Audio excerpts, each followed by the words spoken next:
આપ સર્વોને હેતપૂર્વક જય શ્રી સ્વામિનારાયણ। આજની સત્સંગ કથા વાર્તા નિજ મંદિર સાવરકુંડલા। આજની સત્સંગ કથા વાર્તામાં આપને શ્રીમદ સત્સંગી જીવનની કથા સાંભળશું। અધ્યાય 29। સુવ્રત મુનિ કહે કે, હે રાજન, રઘુવંશી ઓમાંગ શિરોમણી શ્રી રામચંદ્રજીની અયોધ્યા નગરીમાં ધર્મદેવ નિવાસ કરતા હતા। તેમનું જીવન સ્વધર્મ, જ્ઞાન, વૈરાગ્ય યુક્ત, ભગવાનની દ્રઢ ભક્તિ સહિત એકાંતિક ધર્મથી સભર હતું।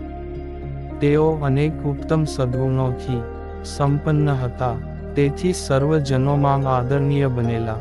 અયોધ્યાવાસીઓએ ધર્મદેવને વિશે સદ્ગુરુના લક્ષણો જોઈને કેટલાક મનુષ્યો ધર્મદેવનો આશ્રય કરવા લાગ્યા અને અતિ પ્રસન્ન થઈ અન્ન, દ્રવ્ય, વસ્ત્ર, આભૂષણ વગેરે પદાર્થોથી વારંવાર ધર્મદેવનું પૂજન કરવા લાગ્યા।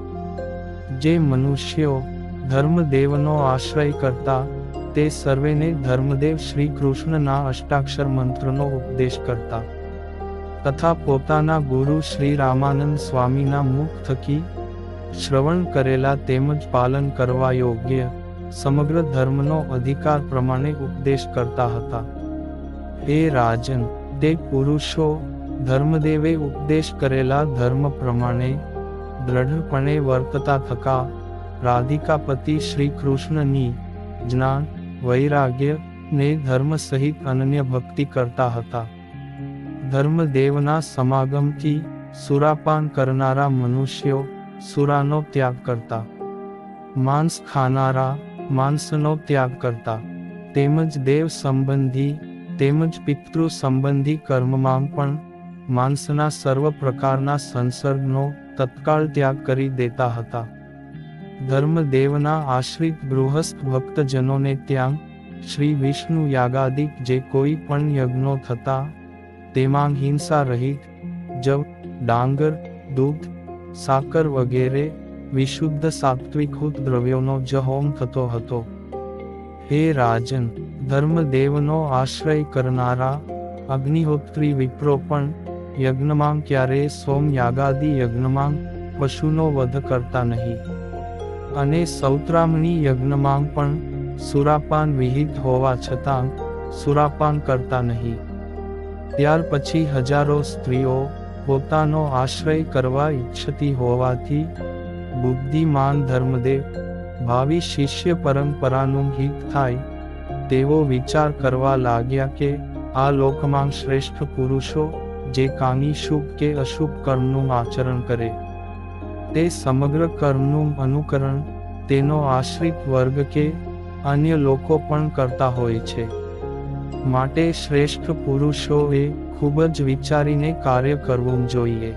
આ લોકમાં જે પુરુષો સ્ત્રીઓના ગુરુપદે રહેલા હોય છે તે પુરુષો પોતાના શિષ્યાપણે રહેલી અને તેથી જ પોતાને વિશેષ વશ વર્તનારી પર સ્ત્રીને વિશે આસક્ત થઈ ભ્રષ્ટ થાય છે।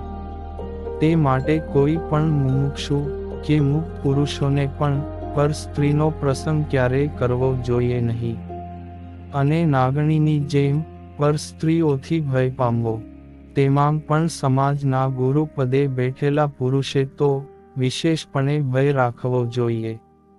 સ્ત્રીઓનું હિત ઈચ્છનારા ગુરુએ પોતાની પત્ની પાસે અહિંસાદિક નિયમો સાથે કૃષ્ણ મંત્રનો ઉપદેશ અપાવવો, પણ સ્વયં પુરુષે સ્ત્રીઓને ઉપદેશ ન કરવો।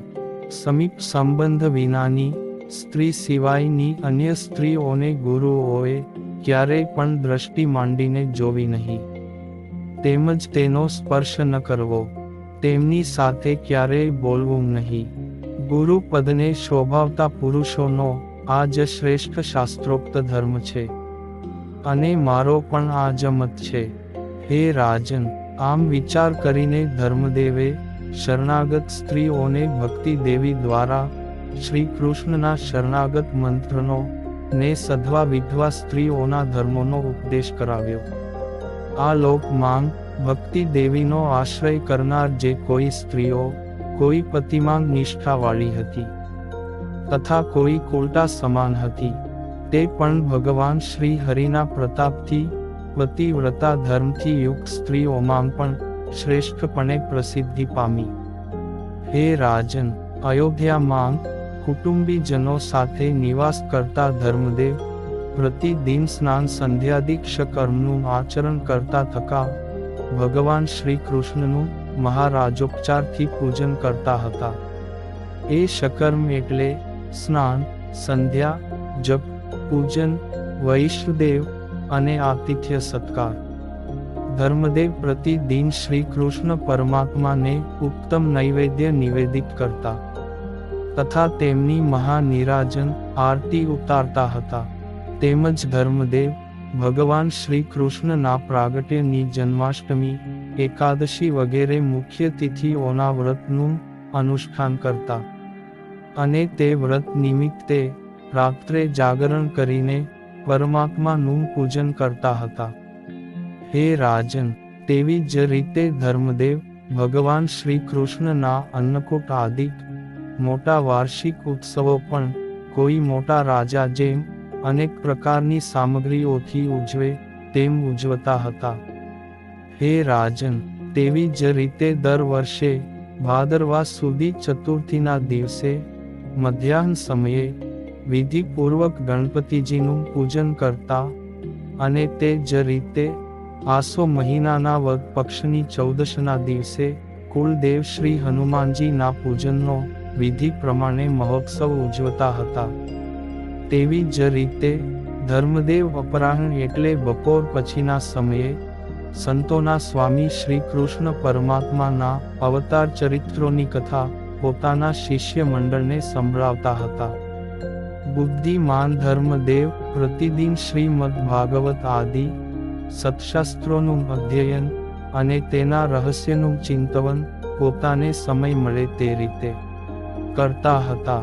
આ રીતે ધર્મદેવ સ્વધર્મમાં નિષ્ઠા રાખીને પોતાના પુત્ર પત્ની આદિક પરિવાર સાથે અયોધ્યાપુરીમાં રહેતા થકા કામ ક્રોધાદિ અંતઃશત્રુઓ ઉપર વિજય મેળવ્યો હતો તથા બહારના અસુરોનો ભય પણ પોતાના પુત્ર શ્રી હરિના પ્રતાપથી સંપૂર્ણ નિવૃત્ત પામી ગયો હતો.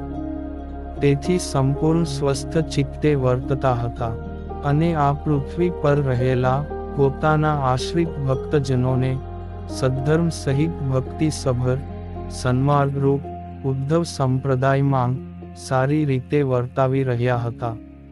ઇતિ શ્રીમદ સત્સંગી જીવને નારાયણ ચરિત્રે ધર્મશાસ્ત્રે પ્રથમ પ્રકરણે ધર્મદેવે સ્ત્રી પુરુષોને માટે ગુરુ મર્યાદા સ્થાપનના નિરૂપણ નામે 29મો અધ્યાય સંપૂર્ણ. અને હવે પછીની કથા વાર્તા આપને આગળના ભાગમાં સાંભળશું. અત્યારે આપ સર્વોને ભાવથી જય શ્રી સ્વામિનારાયણ.